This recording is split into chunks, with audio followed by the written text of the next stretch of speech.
Hello everyone, स्वागत है आपका होम साइंस वर्ल्ड में। आज हम लोग यहाँ पर ट्रेडिशनल टेक्सटाइल पढ़ेंगे। इससे पहले वाली जो क्लास थी उसमें हम लोग ट्रेडिशनल एम्ब्रॉयडरी के बारे में हमने पढ़ा था। यदि हम टेक्सटाइल की बात करते हैं तो देखिए इसमें हम लोग ट्रेडिशनल टेक्सटाइल और ट्रेडिशनल एम्ब्रॉयडरी भी पढ़ते हैं। एम्ब्रॉयडरी हम लोग यानी कढ़ाइयों के टाइप्स हम लोग पहले वाली क्लास में कर चुके हैं। आज हम लोग यहाँ पर ट्रेडिशनल टेक्सटाइल के बारे में जानेंगे। तो इसमें हम लोग पहला देखते हैं ढाका का मलमल। यदि ढाका के मलमल की बात की जाए तो ये बांग्लादेश का विश्व प्रसिद्ध वस्त्र है। यदि हम मलमल की बात करें तो देखिए ये कपास के द्वारा बना हुआ इतना बारीक और इतना सॉफ्ट होता है कि इसके बारे में ऐसा भी कहा जाता है कि ये वस्त्र जो होता है, इससे बनने वाली साड़ियाँ जो होती हैं उनको एक अंगूठी के मध्य से भी निकाला जा सकता है।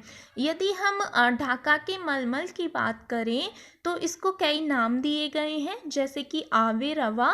आवे रवा का अर्थ होता है बहता पानी, यानी कि ये एक बहते पानी के समान दिखाई देता है। दूसरा है शबनम, यानी ओश की बूंद जैसा। और तीसरा है वफ्त हवा, यानी हवा के समान। ढाका के मलमल की बात की जाए तो देखिए इसके बारे में बात करें तो इससे जो वस्त्र बनते हैं वो बहुत ही बारीक होते हैं, सॉफ्ट होते हैं। इसीलिए मलमल जो है ये ढाका के मलमल जो है ये विश्व प्रसिद्ध है। आगे बात करते हैं हम ढाका की साड़ी, यानी यदि हम ढाका की साड़ियों के बारे में बात करें तो उनसे बनने वाली साड़ियों को कई नाम दिए गए हैं, जैसे कि तेरछा, बूटेदार, पन्ना हजारे, जतार और फुलवार। यहाँ पर यदि हम तेरछा की बात करते हैं तो तेरछा क्या है, इससे जो बनने वाली साड़ियाँ होती हैं उन पे जो डिज़ाइन होते हैं वो तिरछी लाइनों के होते हैं। देखिए इस टाइप से लाइनें होती हैं, जैसे कि ये साड़ी है और इस टाइप से तिरछे उस पर डिज़ाइन होते हैं, इसी को तेरछा कहा जाता है। यदि हम बूटेदार की बात करें तो बूटेदार कैसा होता है, उस पर ऐसी छोटी छोटी बूटे होती हैं, ठीक है। फिर बात करें यदि हम पन्ना हजारे क्या है, तो देखिए पन्ना हजारे जो है ये फूलों का गुच्छे जैसा नमूना होता है, फूलों का गुच्छा होता है, उसी को पन्ना हजारे कहा जाता है। यदि हम जतार की बात करें, जतार क्या है, तो देखिए जतार जिसमें कि जालों के फूल जो होते हैं वो जाल के समान दिखाई देते हैं। ऐसे नमूने इस पर बने होते हैं जो कि जाल के समान होते हैं। फुलवार की यदि बात की जाए तो इस पे छोटे छोटे फूल बने होते हैं, पत्तियां बनी होती हैं, इसी को हम फुलवार कहते हैं। इसमें एक नाम और भी होता है जिसे तेरछा कहा जाता, तेरछा तो हमने पढ़ लिया था, जिसे तारेदार कहा जाता है। तारेदार क्या होता है, इस पे बड़े बड़े फूल पत्तियों के नमूने होते हैं। फुलवार में छोटे छोटे फूल पत्ती और तारेदार में बड़े बड़े फूल पत्तियों के नमूने होते हैं। आगे हम लोग बात करते हैं पटोला। पटोला कहाँ का है, गुजरात का, गुजरात के काठियावाड़ का। इसकी यदि बात की जाए, पटोला की यदि बात करें तो देखिए पटोला का जो वस्त्र है या साड़ियाँ हैं, ये अपनी पटोला शैली की जो साड़ियाँ हैं इस पे क्या होता है, विविध प्रकार के चित्रों की छपाई की जाती है। पटोला की साड़ियाँ जो होती हैं ये सिल्क के धागों से निर्मित होती हैं। इससे पहले इसमें क्या होता है, इसमें ताने बाने को के जो धागे होते हैं उनको रंग लिया जाता है। इसमें वस्त्र को नहीं रंगा जाता, इसमें ताने बाने को रंग दिया जाता है। इसको बाद में फिर ज़मीन पर फैला के इस पे नमूने बनाए जाते हैं। यदि हम पटोला गुजरात की बात करें तो देखिए आंध्र प्रदेश में पटोला को ही पोचमपल्ली कहा गया है, ठीक है। और फिर यदि हम बात करें उड़ीसा की, उड़ीसा में ही पटोला को इकत कहा गया है। इसका मतलब क्या होता है, इसमें एक ही धागे को रंगा जाता है, यानी इसमें ताना या बाना किसी एक को ही रंगा जाता है, किसमें, उड़ीसा के इकत में, इसी को ही कहा जाता है। आंध्र प्रदेश में इसे पोचमपल्ली कहा जाता है, ठीक है, और गुजरात में इसे पटोला कहा जाता है। यदि हम इसके नमूने की बात करें तो इसमें कौन कौन से नमूने आते हैं, ये यहाँ पर देखिए हम नारी कुंजन, पान, रतन चौक, ओखार भट्ट, फुलवारी भट्ट, बांग कुंजन, छाबरी भट्ट, चोखड़ी भट्ट। यदि हम इनकी बात करें तो देखिए नारी कुंजन का मतलब क्या है, ऐसे नमूने जिस पर नृत्य करती हुई महिलाएं बनाई जाती हैं। पान का मतलब इसमें ऐसे नमूने बनाए जाते हैं जो पीपल या पान के समान दिखाई देते हैं। रतन चौक का मतलब यहाँ पर क्या है, ऐसे नमूने जो कि डायमंड जैसी शेप में होते हैं। ओखार भट्ट ऐसे डिज़ाइन बनाए जाते हैं जो कि अखरोट के समान दिखाई देते हैं। फुलवारी भट्ट जैसे फूलों के डिज़ाइन होते हैं, उसी को फुलवारी भट्ट यहाँ पर कहा गया है। बाग कुंजन की बात करें तो इसमें जानवरों के नमूने बनाए जाते हैं। छावड़ी भट्ट क्या है, छावड़ी भट्ट में बास्केट बुनाई का प्रयोग करके नमूने बनाए जाते हैं। चौकड़ी भट्ट में क्या होता है, इसमें डबल आउटलाइन करके वस्त्रों को बनाया जाता है।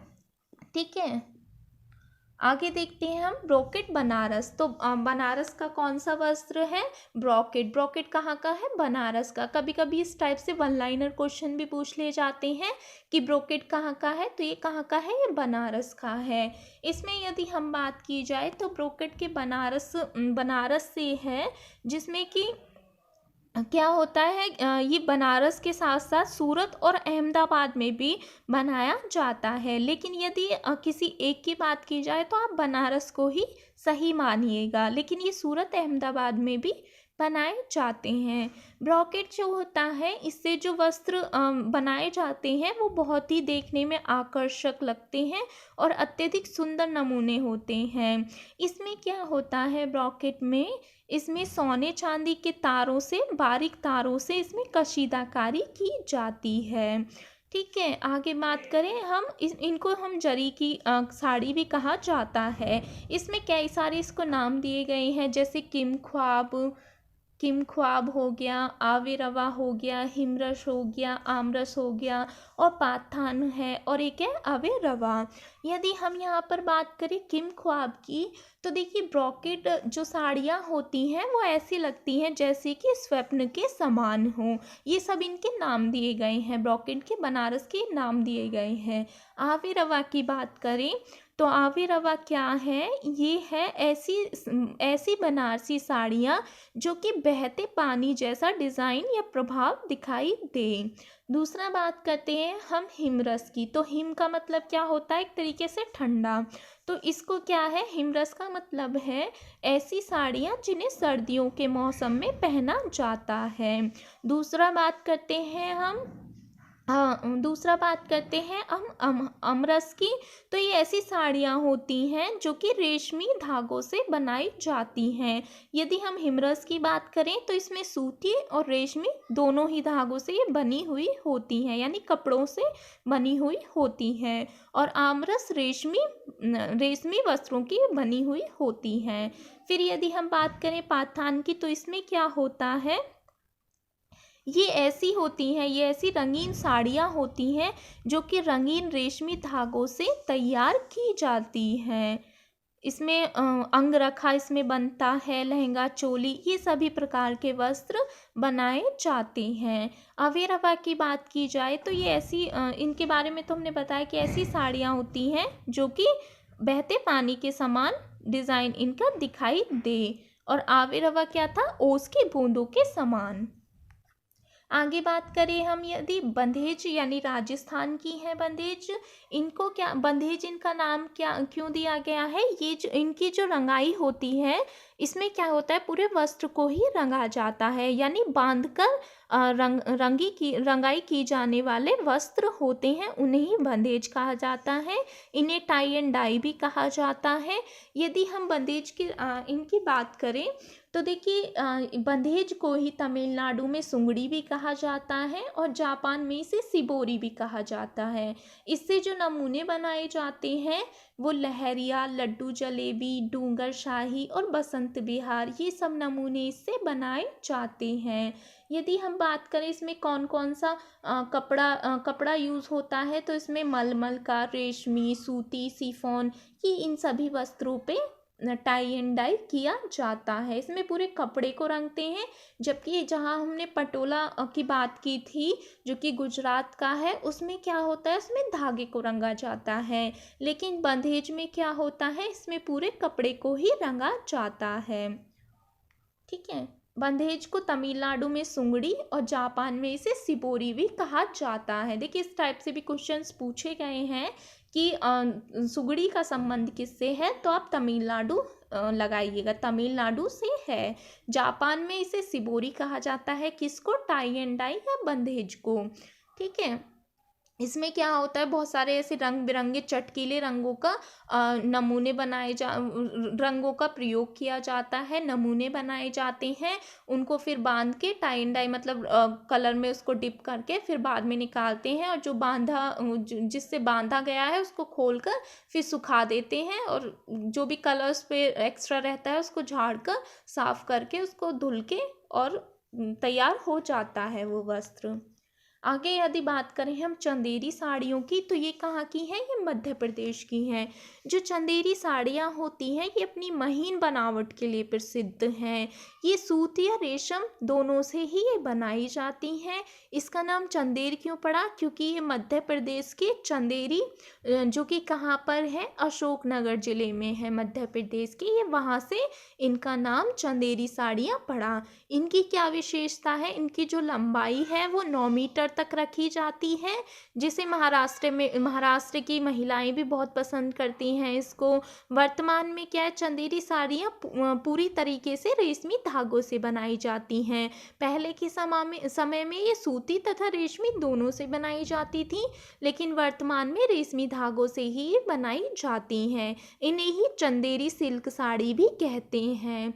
ये साड़ियाँ जो होती हैं ये अपनी सुंदरता, अलौकिकता एवं कोमलता के लिए प्रसिद्ध हैं। आज भी अत्यंत सुंदर, आकर्षक, कलात्मक साड़ियाँ बनाई जाती हैं। इनके जो बॉर्डर होते हैं वो बहुत ही सुंदर, अत्यंत सुंदर नमूने इस पर बनाए जाते हैं।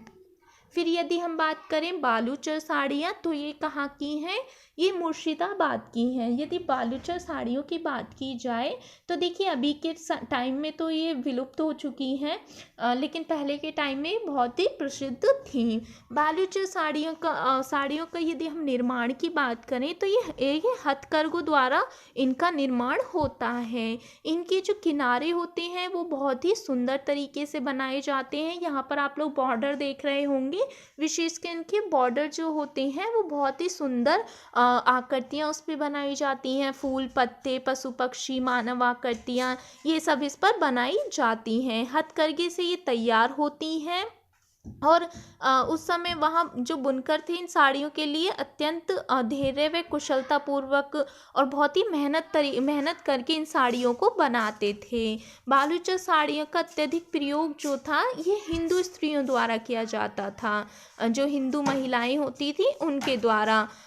वर्तमान में तो ये विलुप्त हो चुकी हैं, परंतु आज भी देखी जा सकती हैं ये साड़ियाँ।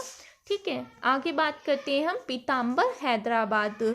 इसकी बात यदि हम करें तो ये पैठनी नाम से भी जानी जाती हैं, जो कि हैदराबाद के समीप पैठन नामक स्थान से बनाए जाने के कारण यह नाम इनका दिया गया है। इसमें क्या होता है, पैठनी साड़ियों के जो वस्त्र होते हैं उन पे फूल, पत्तियाँ, प्राकृतिक चित्र बनाए जाते हैं।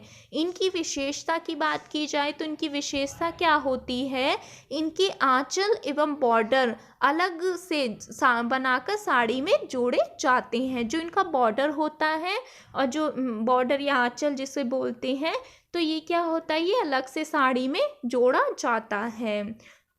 फिर बात यदि की जाए इन्हें ज़्यादातर अनुष्ठानों, पूजा पाठ आदि शुभ अवसरों पर पहना जाता है।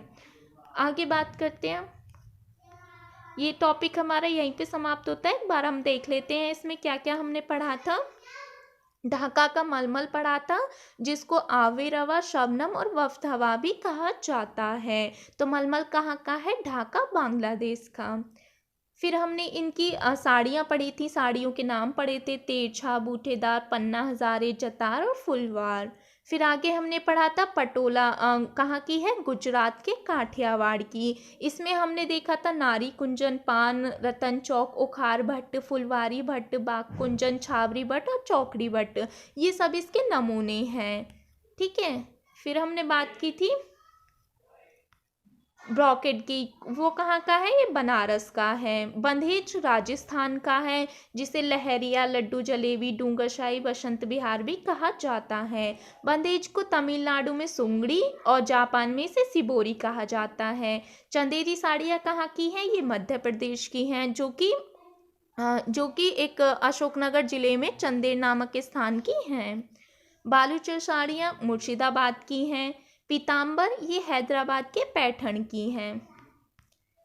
और इसमें एक चीज़ और थी, पटोला गुजरात की यदि बात की जाए तो इसी को क्या कहा जाता है, आंध्र प्रदेश में पोचमपल्ली और उड़ीसा में इसको इकत कहा जाता है। इकत में सिर्फ एक ही धागे को रंगा जाता है, ताना या बाने को। ठीक है, इसमें धागों को रंगा जाता है। और यदि बात की जाए बंधेज राजस्थान की, तो इसमें वस्त्रों को ही रंगा जाता है, टाई एंड डाई की जाती है। ये टॉपिक हमारा यहीं पे समाप्त होता है। किसी को कोई भी डाउट हो तो वो कमेंट सेक्शन में लिखें। चैनल को ज़्यादा से ज़्यादा सब्सक्राइब करें, शेयर करें।